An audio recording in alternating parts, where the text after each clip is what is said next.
नमस्कार दोस्तों स्वागत है आपका फिर से एक बार हमारी सीरीज के अंदर जिसके अंदर हम CUET जीके के बारे में डिस्कशंस कर रहे हैं। आज का जो हमारा लेक्चर है वो है difference between legislature and executive in India, यानी भारत में विधायिका और कार्यपालिका के बीच में फर्क क्या है। इसको आज हम डिस्कस करेंगे और बहुत गहराई से समझने की कोशिश करेंगे कि ये दोनों चीजें हैं क्या। मैं समझता हूं कि इस लेक्चर के बाद आपके बहुत सारे डाउट्स जो हैं इंडियन एडमिनिस्ट्रेशन के बारे में और भारत की राजनीतिक जो संरचना है, जो भारत की राजनीति है, उसके बारे में आपके बहुत सारे डाउट्स आज के इस लेक्चर में बहुत इजीली बड़े प्यार से क्लियर हो जाएंगे। तो चलिए हम आज का लेक्चर शुरू करते हैं। मैंने आज के जो इंग्लिश के वर्ड्स है जैसे लेजिस्लेचर और एग्जीक्यूटिव, उनका हिंदी अनुवाद भी आपको बताया है, क्योंकि कई बार यूसेज के अंदर या कई बार अखबारों के अंदर ऐसी कोई चीज वो बोल देते हैं तो हमें कई बार नहीं समझ में आती, तो इसलिए मैंने उसका हिंदी अनुवाद जो है वो आपके लिए किया है।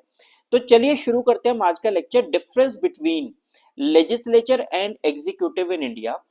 पहले हम बात करेंगे लेजिस्लेचर के बारे में, यानी कि विधायिका के बारे में। विधायिका का मतलब होता है लॉ मेकिंग बॉडी। हमारे देश में दो सरकारें हैं, आप जानते हैं कि हमारे देश में दो सरकारें हैं। एक सरकार है सेंटर की और एक सरकार होती है हमारे देश में स्टेट की। अगर हम सेंटर की बात करें तो सेंटर में हमारे पास जो विधायिका है उसे हम पार्लियामेंट कहते हैं। पार्लियामेंट के हमारे दो सदन हैं, दो हाउसेज हैं, लोकसभा और राज्यसभा। राज्यसभा को अपर हाउस बुलाया जाता है और लोकसभा को लोअर हाउस बुलाया जाता है। इन दोनों के अंदर मिलाकर लगभग 800 लोग हैं। 800 लोग लोकसभा और राज्यसभा में मिलाकर हैं। इन लोगों को हम लोग बोलते हैं मेंबर्स ऑफ पार्लियामेंट, यानी कि एमपी। और एमपी को हिंदी में हम बोलते हैं सांसद, यानी मेंबर ऑफ पार्लियामेंट को हम हिंदी में क्या कहते हैं? सांसद। जैसे सेंट्रल गवर्नमेंट के पास पार्लियामेंट होता है वैसे ही स्टेट गवर्नमेंट के पास होता है स्टेट लेजिस्लेचर। स्टेट गवर्नमेंट के पास होता है स्टेट लेजिस्लेचर। स्टेट लेजिस्लेचर को हम स्टेट लेजिस्लेटिव असेंबली भी बुला सकते हैं। क्या बुला सकते हैं हम इसको? State legislative assembly. और यहां पर जो स्टेट लेजिस्लेटिव असेंबली होती है उसके जो मेंबर्स होते हैं उसको हम लोग बुलाते हैं एमएलए, यानी मेंबर्स ऑफ लेजिस्लेटिव असेंबली। और हिंदी में अनुवाद है मेंबर ऑफ लेजिस्लेटिव असेंबली का विधायक। आपने सुना होगा कई बार विधायक जी, बड़ी इज्जत वाली बात होती है विधायक जी बनना। विधायक जी लोकल एरिया को कंट्रोल करते हैं। तो विधायक जो होता है, एमएलए होता है, वो होता है state legislature, state legislative assembly का मेंबर। उसको हम लोग बोलते हैं मेंबर ऑफ लेजिस्लेटिव असेंबली। तो सेंट्रल गवर्नमेंट यानी पार्लियामेंट के अंदर जो होता है उसको हम लोग सांसद यानी मेंबर ऑफ पार्लियामेंट बोलते हैं, और स्टेट के अंदर जो होता है उसको हम मेंबर ऑफ लेजिस्लेटिव असेंबली यानी कि हम स्टेट लेजिस्लेटिव असेंबली का मेंबर उसको बुलाते हैं। अब एक एग्जाम्पल हम लोग लेंगे, उससे हमारे को बहुत क्लियर हो जाएंगी इन दोनों के बीच में रिलेशन क्या है। मान लीजिए हमारे देश में एक लोकसभा है और लोकसभा में हमारे यहाँ 543 सीट्स हैं। मान लीजिए इन 543 सीटों के लिए चुनाव होता है और एक पार्टी है, पार्टी ए। पार्टी ए को 300 सीट मिलती हैं, पार्टी बी को 200 सीट मिलती हैं और पार्टी सी को मिलती हैं 43 सीट्स। तो 50% से ज्यादा सीट्स किसको मिली? पार्टी ए को मिली। 50% से ज्यादा सीट्स किसको मिली? पार्टी ए को। तो सरकार बनाने का अधिकार किसको है? पार्टी ए को। पहली बात यह समझिए कि ये जो 543 लोगों का चुनाव हुआ ये है विधायिका का हिस्सा। ये लोग हैं लेजिस्लेटर्स, ये लोग हैं एमपीज, ये लोग हैं law making body of India. ये लोग इस देश का कानून बनाएंगे, इस देश का कानून इंप्लीमेंट नहीं करेंगे, ये लोग इस देश का कानून बनाएंगे। इन लोगों को हम लोग लेजिस्लेटर्स बोलते हैं। तो इन 300 लोगों ने अब ये डिसाइड किया कि क्यों ना सरकार बनाई जाए, क्योंकि इनके पास मेजॉरिटी है। इन 300 में से एक व्यक्ति को चुना जाएगा प्रधानमंत्री, 300 में से एक व्यक्ति बनेगा हमारा प्रधानमंत्री, और मान लीजिए 59 लोग जो हैं वो बने काउंसिल ऑफ मिनिस्टर्स। तो ये जो 60 लोग हैं ये है हमारा एग्जीक्यूटिव, इसको हम लोग बोलते हैं एग्जीक्यूटिव। प्रधानमंत्री और काउंसिल ऑफ मिनिस्टर्स, इनको बोलते हैं हम एग्जीक्यूटिव। ये है कार्यपालिका। ये जो कार्यपालिका है, ये जो एक प्रधानमंत्री और 59 काउंसिल ऑफ मिनिस्टर्स हैं, एक्चुअली में माना जाए तो इसी को कहते हैं सरकार। आपने सुना होगा कि चुनाव तो हो गए, अब सरकार बनाने का मौका मिला है इस पार्टी को। तो यानी कि ये जो 300 लोगों की पार्टी है, इन्होंने मिलकर बनाई सरकार। तो ये जो 60 लोग हैं, एक प्रधानमंत्री और 59 काउंसिल ऑफ मिनिस्टर्स, ये कार्यपालिका एग्जीक्यूटिव का भी पार्ट है और यही लोग लेजिस्लेचर का भी पार्ट है। भारत के अंदर जो व्यक्ति एग्जीक्यूटिव है वही व्यक्ति लेजिस्लेचर का भी हिस्सा है। उसी तरीके से हम लोग अगर एग्जांपल लें स्टेट लेजिस्लेटिव असेंबली की, जैसे कि हरियाणा है, हरियाणा में 90 सीटें हैं, 90 में से मान लीजिए पार्टी ए को मिली 50, पार्टी बी को मिली 30 और पार्टी सी को मिली 10। तो ऐसे में ए पार्टी वाला जो है वो सरकार बनाएगा।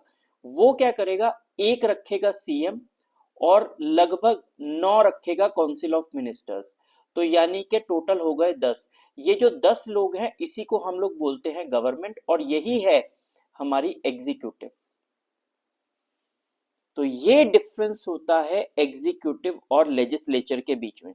अब अगर हम बात करें इन दोनों में फर्क की, तो वो फर्क हमें यहाँ पे इनके फंक्शनिंग में देखने को मिल सकता है।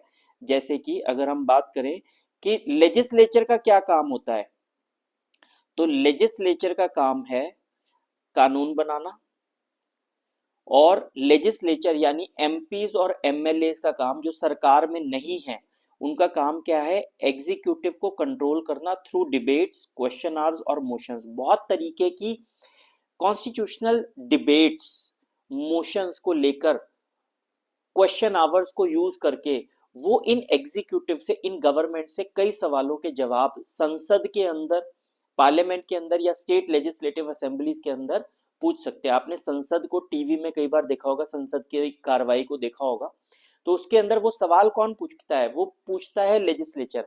नॉर्मली क्या होता है कि ऑपोजिशन वाले जो लेजिस्लेचर्स होते हैं वो लोग ये सवाल जो है वो एग्जीक्यूटिव से पूछते हैं। अपनी सरकार में बहुत कम ऐसा होता है कि मेरी अगर बीजेपी की सरकार बनी है तो बीजेपी का सांसद बहुत मुश्किल से सवाल पूछेगा, लेकिन कांग्रेस का सांसद सवाल पूछ सकता है। तो वो लोग एग्जीक्यूटिव को कंट्रोल करने की कोशिश करते हैं through various debates, question hours, इस तरीके से। फिर ये 60 लोग देश चला सकते हैं तभी अगर इन्हें अप्रूवल मिला हुआ है उन 543 लोगों का। यानी कि प्रधानमंत्री जी बजट लेकर आते हैं तो जो बजट है उसको अप्रूवल चाहिए कम से कम 50% का। तो इसी का मतलब ये है कि सिर्फ गवर्नमेंट देश नहीं चला सकती, गवर्नमेंट को अप्रूवल चाहिए, किसका, पार्लियामेंट का। तो यानी कि जो पार्लियामेंट है, जो लेजिस्लेचर है, वो हमारे बजट्स को अप्रूव करती है, फाइनेंशियल बिल्स को वो अप्रूव करती है। तो ये सारे काम जो है वो हमारी पार्लियामेंट करती है। फिर उसके बाद पार्लियामेंट की ये भी पावर है कि वो कॉन्स्टिट्यूशन को भी अमेंड कर सकते हैं। ये सारी की सारी पावर्स लेजिस्लेचर के पास है। अगर हम एग्जीक्यूटिव की बात करें, अब एग्जीक्यूटिव हमारे लिए काफी हद तक क्लियर हो चुका है। एग्जीक्यूटिव का काम क्या है कि वो लॉज को एनफोर्स करता है, एडमिनिस्ट्रेटिव आर्म होती है गवर्नमेंट की, जो भी एडमिनिस्ट्रेशन का काम होता है वो सारा का सारा एग्जीक्यूटिव की जिम्मेदारी होती है। फंक्शंस क्या है, जो पॉलिसीज और कानून जो है वो पार्लियामेंट या स्टेट लेजिस्लेटिव असेंबली ने पास किए हैं उसको ग्राउंड लेवल पर इंप्लीमेंट करने की जिम्मेदारी एग्जीक्यूटिव की होती है। गवर्नमेंट सर्विसेज को वो एडमिनिस्टर करते हैं। फॉरेन पॉलिसी और डिफेंस को मैनेज करने की जिम्मेदारी केवल और केवल सरकार की होती है, वो अपने हिसाब से इसको मैनेज करते हैं। अगर हम एग्जीक्यूटिव का एग्जांपल लें तो प्रेसिडेंट है, प्राइम मिनिस्टर है, यूनियन काउंसिल ऑफ मिनिस्टर्स और सिविल सर्विसेज, ये सारे के सारे एग्जांपल्स हैं किसके, एग्जीक्यूटिव के। हमारे देश में हेड ऑफ एग्जीक्यूटिव प्रेसिडेंट को माना जाता है, प्रेसिडेंट को माना जाता है हेड ऑफ एग्जीक्यूटिव। इसलिए जितनी भी अपॉइंटमेंट्स होती हैं वो प्रेसिडेंट करता है। हालांकि real head of executive, real head वो हमारे देश में है prime minister, real head of executive असल में कौन है? प्राइम मिनिस्टर, लेकिन नॉमिनल हेड, दिखावे के लिए जो एक हेड है, या दिखावा मतलब कि जो पोजीशन जिसको हम सबसे ऊंचाई पर मानते हैं, वो पोजीशन हमारे यहाँ पर प्रेसिडेंट की है। दोनों में कुछ डिफरेंसेस हैं, लेजिस्लेचर और एग्जीक्यूटिव में। की डिफरेंसेस क्या है? लेजिस्लेचर जो है कानून बनाता है, जबकि एग्जीक्यूटिव जो है उन कानूनों को इंप्लीमेंट करता है। लेजिस्लेचर एक रिप्रेजेंटेटिव बॉडी है, वो पूरे हिंदुस्तान को रिप्रेजेंट करती है, अलग अलग कॉन्स्टिट्यूएंसी से लोग आते हैं। लेकिन एग्जीक्यूटिव जो है ऐसा नहीं है कि वो किसी एरियाज को रिप्रेजेंट करे, वो केवल उन लेजिस्लेचर्स में से कुछ चुने हुए लोग ही उस पोजीशन पर पहुंचते हैं। वो रैंडम हो सकते हैं और रैंडमली जो है वो लोग अपॉइंट कर सकते हैं फर्दर सिविल सर्विसेज को भी, ऑफिशियल्स को भी, जो गवर्नेंस के अंदर इनको हेल्प करते हैं। फिर हमारे पास क्या हमने अभी पढ़ा कि सिविल सर्वेंट्स जो हैं वो भी एग्जीक्यूटिव का पार्ट होते हैं। तो सिविल सर्वेंट्स को भी क्या हम लोग एग्जीक्यूटिव मानते हैं? बिल्कुल ठीक बात है। एग्जीक्यूटिव दो प्रकार के होते हैं, एक होते हैं पॉलिटिकल एग्जीक्यूटिव और एक होते हैं परमानेंट एग्जीक्यूटिव। पॉलिटिकल एग्जीक्यूटिव के बारे में हमने अभी अभी डिस्कस किया है, राजनीतिक कार्यपालिका। ये कौन होते हैं?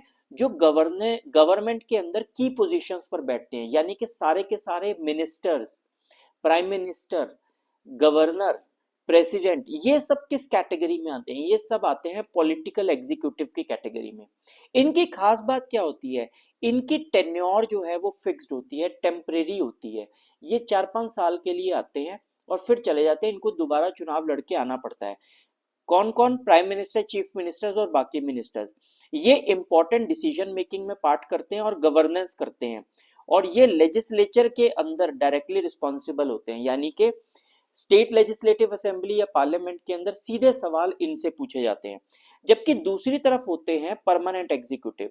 ये वो लोग होते हैं जो यूपीएससी के एग्जाम क्रैक करने के बाद आते हैं। इनमें इंक्लूडेड है आईएएस, आईपीएस, आईएफएस और सिविल सर्विसेज के बाकी ऑफिसर्स। इनको हम लोग बोलते हैं करियर ब्यूरोक्रेट्स, या फिर इनको हम बोलते हैं सिविल सर्वेंट्स। ये पॉलिटिकल एग्जीक्यूटिव को सपोर्ट करते हैं, हेल्प करते हैं एडमिनिस्ट्रेशन करने के अंदर। इनका टेन्योर परमानेंट होता है, ये जब तक रिटायर नहीं होते तब तक अपनी पोजीशन पर बने रहते हैं। इनको कॉन्टिन्यूटी मिलती है एडमिनिस्ट्रेशन के अंदर, इररिस्पेक्टिव ऑफ पॉलिटिकल चेंजेस। सरकार चाहे बीजेपी की आए चाहे कांग्रेस की आए, जो आईएएस अधिकारी है वो अपनी पोजीशंस पर बने रहते हैं। ये लेजिस्लेचर यानी पार्लियामेंट और स्टेट लेजिस्लेटिव असेंबली के प्रति जिम्मेदार हैं, लेकिन डायरेक्टली जिम्मेदार नहीं है।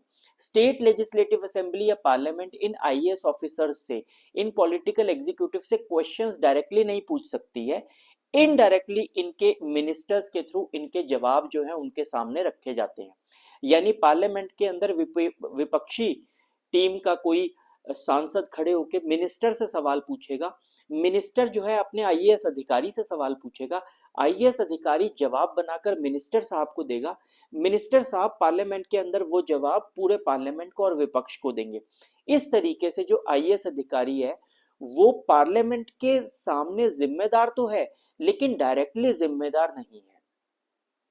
तो हमारे को इससे ये पता लगता है कि पॉलिटिकल एग्जीक्यूटिव तो पॉलिसीज बनाते हैं, लेकिन परमानेंट एग्जीक्यूटिव जो है उन पॉलिसीज को इंप्लीमेंट करने का काम करते हैं।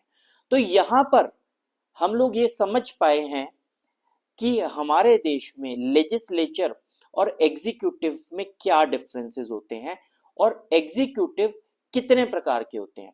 दुनिया में कई देश ऐसे भी हैं जहां पॉलिटिकल एग्जीक्यूटिव जो हैं वो लेजिस्लेचर का हिस्सा नहीं होते हैं। हम उनके बारे में डिस्कशन आगे आने वाले जो पॉलिटिकल साइंस के हमारे लेक्चर्स हैं उनके अंदर हम लोग उनके बारे में डिस्कस करेंगे। आज का वीडियो आपको कैसा लगा कमेंट बॉक्स में जरूर बताएं। वीडियो को लाइक करें, शेयर करें और चैनल को जरूर सब्सक्राइब करें। जय हिंद।